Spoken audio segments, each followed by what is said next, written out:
Yep, I got this thing in the mail today. This is not a board for me. I'm done customizing stock boards at the moment because the one that I currently have is still in my collection. But this is for a friend of mine who wanted to enter the world of mechanical keyboards, and honestly, the Tecware Phantom ain't that bad. He wanted some RGB accentuating keycaps. And of course, the Tecware 104 himself, because he was too afraid to lose a numpad. So, let's get this thing open, shall we? Alright.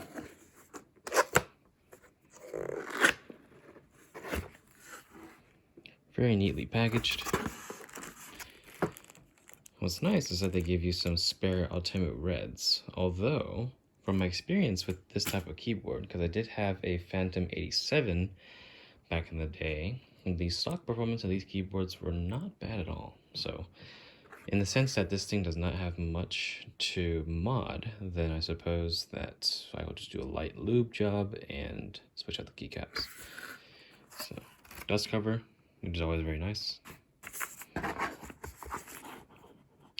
The cable that is non-removable, but that is okay. Man, I'm always surprised by the heft. The heft of this thing is always so good. Okay. Alright, here it is. And let's go unwrap it. Alright, so let's get rid of this thing real quick. That's 80. We'll come back in a few minutes. And here is, can I even fit on camera by how big this thing is? This is the Tecware Phantom 104. It barely fits. What's cool about the cable is that it comes with its own cable protector. So, in case if you are worried about that kind of thing, you can always cover it up. Very nice. Very nice braided cable. And, oh man, it's been a while since it. Oh my god. Come on now. What's also pretty intuitive is that the keycap puller is on the back. You can see on the back here that there is just a good keycap puller, and I do like the skinnier sides because the fat ones always seem to be a pain in the ass. Cable routing gutters, rubber tipped feet, which I'm always a fan of, and just an overall good solid construction. This thing's hefty. So there's not much else for me to say, so I'm just gonna type on this thing.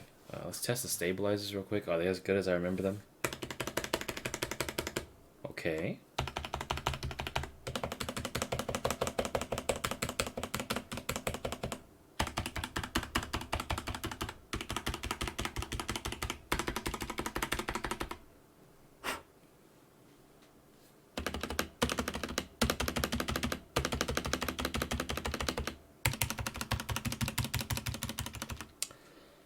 You know what? This is actually not a bad loop job. The left shift could use some work. But overall, the 0 key and the left shift are the only ones that need a little work. It sounds really good, actually. Let's give it a typing test.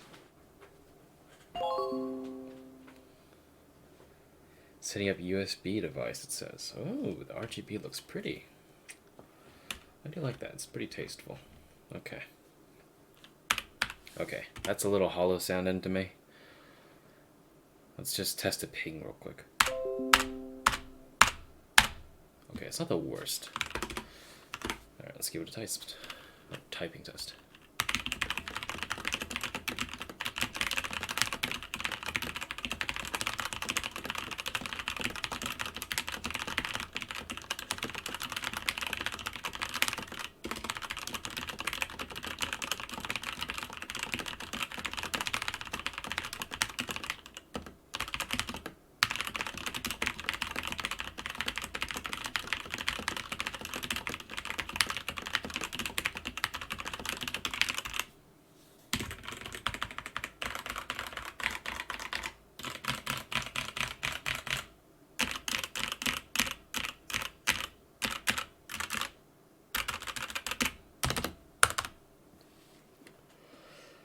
It's a little thin feeling.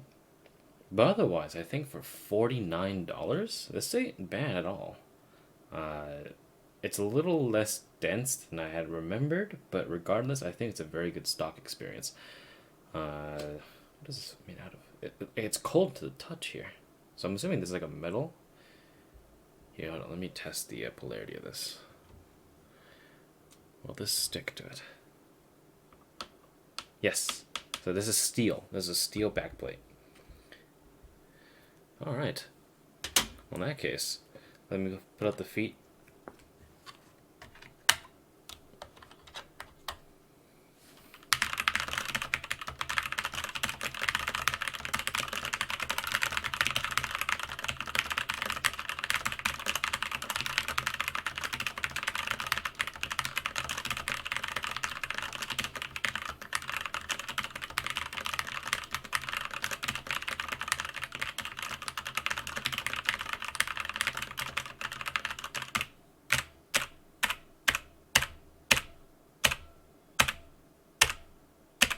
Alright, this needs a little bit of foam, but I think this was manageable.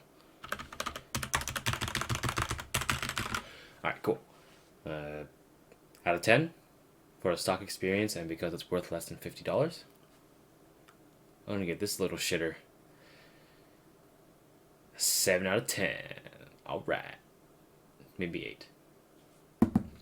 Alright, modded performance and such should come out within a week or so, depending on how fast I do my papers, because let's be quite honest, this is starting to ramp up a little bit with the midterms and shit, so salute.